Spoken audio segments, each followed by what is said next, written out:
Bonjour, bienvenue à tous. Aujourd'hui on va faire l'analyse long terme du Bitcoin comme je vous l'avais dit hier. Pour commencer, on a eu ce gros bull run là en 2017. Donc ça pour moi c'est une 1. Ça pour moi c'est une 1. Et derrière on retrace, on fait un gros retracement en A, B, C. Voilà, donc notre A pour moi elle est finie. Donc on va regarder un petit peu plus en détail ce qu'on a ici. Pour notre A, moi je la vois en leading diagonale. C'est-à-dire que ça descend en 1, 2, 3, 4, 5, mais que l'amplitude de la 3, elle est revue à la baisse comparée à de l'impulsif classique, et la profondeur de la 4 vient écraser le sommet de la 1. Donc dans les diagonales, il y a deux sortes, il y a les leading et les ending. Les leading, c'est-à-dire qu'elles se décomposent elles en 1, 2, 3, 4, 5 à l'intérieur, et les ending, elles se font en zigzag à l'intérieur, à part dans des cas rares. Ici, on serait tenté, je vous le dis, il y a un dilemme, parce que moi je le vois, j'ai posé mes vagues en leading, mais on peut le voir en ending, c'est-à-dire que l'intérieur, on place des zigzags. C'est-à-dire qu'ici, au lieu de placer une 1, 2, 3, 4, 5, je placerai une A, B, C. Vous voyez? Et ici, du coup, ça a quoi pour conséquence? Ça a pour conséquence que quand on arrive sur la 5, ici, vous êtes d'accord avec moi, bon, on a une 2 qui retrace pas 100%, donc ça on le valide comme une 1. Et on a une 1, 2, 3, 4, 5 qui visuellement elle est propre. Cette 1, 2, 3, 4, 5, si c'est de la ending, et que là, du coup, comme je vous dis, on a du A, B, C, A, B, C, et ben 1, 2, 3, 4, 5, ça peut être que la A de la 5. Ça peut être que la A de la 5. Et si c'est le cas, bah, à ce moment-là, on trouve notre 5 ici. Notre point 5, ici, on vient l'amener par là. Parce qu'on trouve une A, B, C. Donc, ça décale tout d'un cran, là, vous voyez. Donc, maintenant, on va regarder un petit peu les fibos qu'on a fait. Donc, moi, je replace ma 5 en leading, comme je l'avais fait ici. Ma A, elle est là. Et on va mesurer les fibos. Donc là, j'ai ma 1.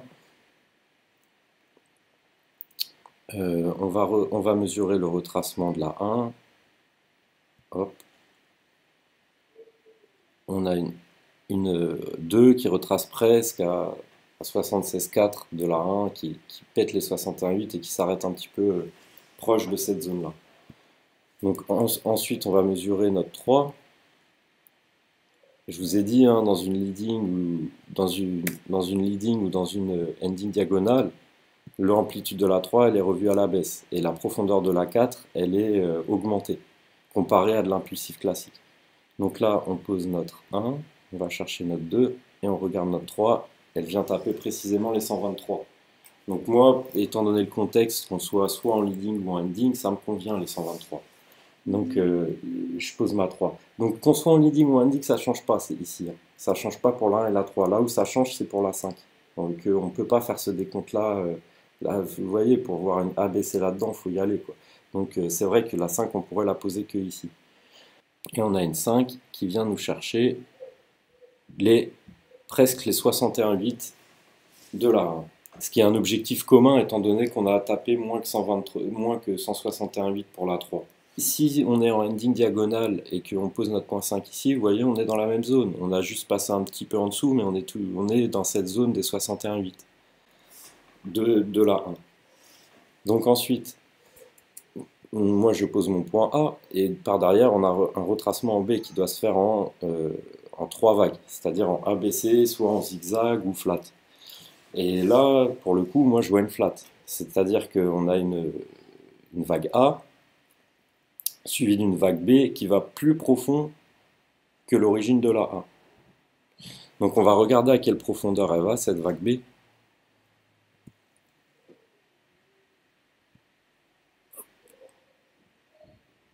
Et on vient précisément chercher les 123%. Et 123%, donc on écarte la régular, on n'est pas dans une régular, et on est dans une running ou dans une étendue. Donc dans une running ou dans une étendue, Une étendue, elle pourrait monter bien haut là. Mais comme on voit qu'on fait une C tronquée par rapport à la A, on est plutôt dans une running. Et on va mesurer le retracement de la C.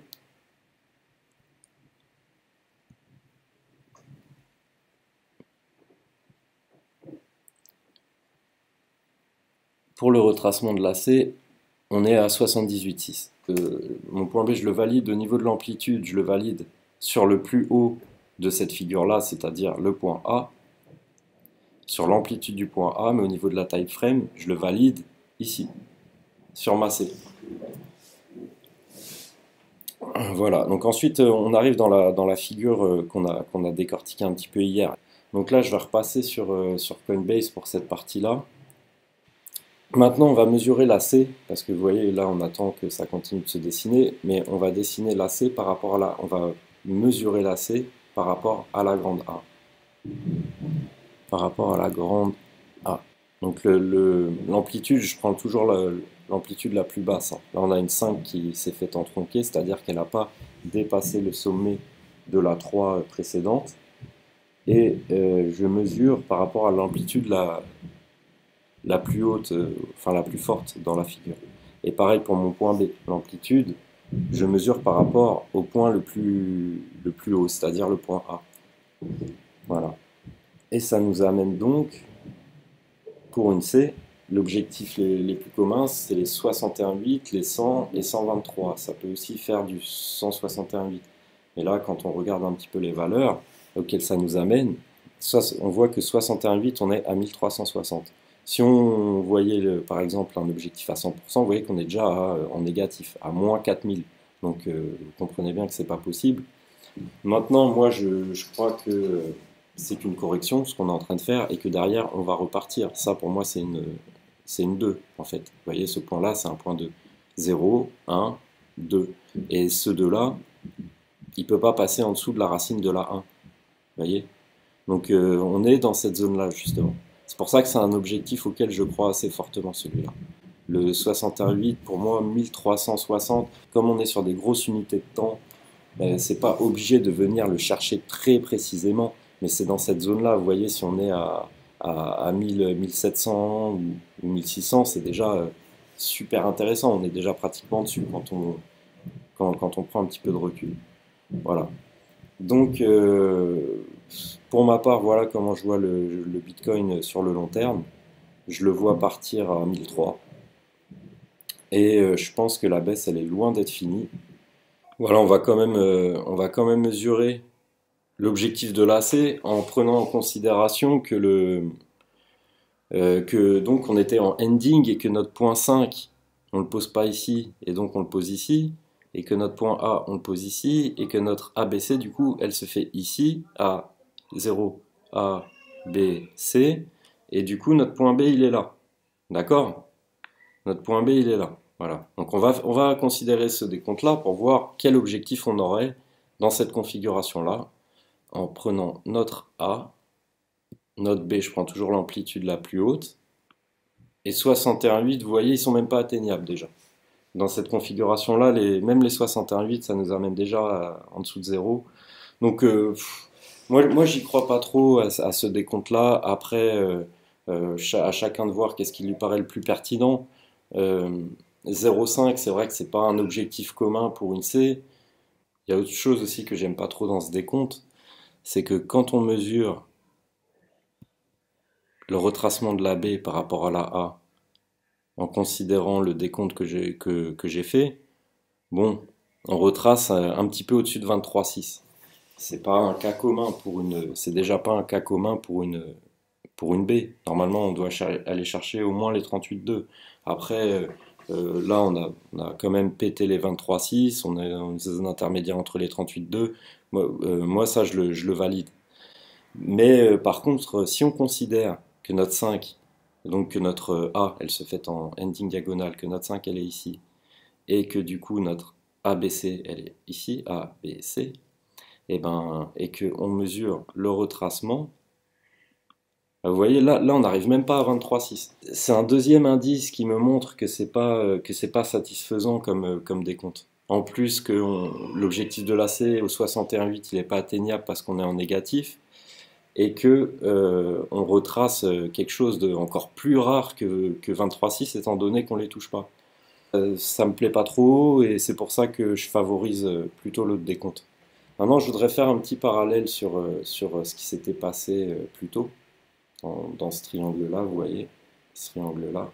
C'est que, d'une part, c'est vrai que dans un triangle, dans les règles disent que ça doit se faire en zigzag. À l'intérieur, ça doit se faire en ABC.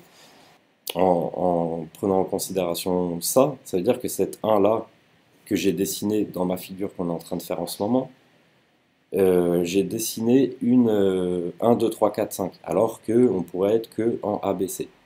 Mais ce que j'ai envie de dire, c'est que ici, vous voyez, on a du ABC, et pourtant c'est bien notre 1, ça, de notre 5. Visuellement, quand je dézoome, regardez, je vais mettre en 4 heures, visuellement, moi je vois une 1, 2, 3, 4, 5. Voilà. Et donc finalement, qu'est-ce que ça change, que ce soit en zigzag ou en impulsive à l'intérieur? C'est que ça change la lecture qu'on a des sous-vagues. Et vous voyez ici, on aurait eu, comme on avait ce même triangle, en 0, A, B, C, D, E, cassure par le bas. Et donc si ici c'était une 1 et que c'est en zigzag parce que c'est dans le triangle, ça voudrait dire que celle-là aussi elle est en zigzag. Et si celle-là elle est en zigzag, ça veut dire qu'on est dans de la ending diagonale. Mais dans ce cas-là, on aurait dû écraser le point 1 avec le point 4. Et on ne l'a pas fait. Donc on a une condition qui est respectée et pas l'autre. C'est ce qui change le scénario qui se passe par la suite. C'est pas vraiment que ce soit décompté en 1, 2, 3, 4, 5 ou en 1, 2, 3.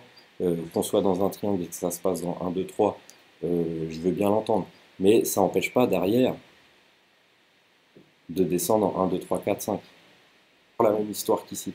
Donc c'est pour ça que moi, ici, que là, on soit en 0, A, B, C, ou qu'on soit en 0, 1, 2, 3, 4, 5, bah, ça ne change pas que pour moi, derrière, il y a une 2 suivie d'une 3.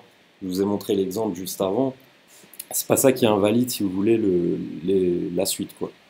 Donc ça, voilà, c'était un petit clin d'œil par rapport à une remarque qu'on m'avait faite. D'ailleurs, je voudrais remercier une personne qui m'a appris beaucoup. Cette personne se reconnaîtra. Et c'est vrai qu'aujourd'hui, on n'est pas d'accord forcément sur la vision du marché qu'on a respectivement. Il faut y voir une occasion de progresser. Donc n'hésitez pas à liker la vidéo.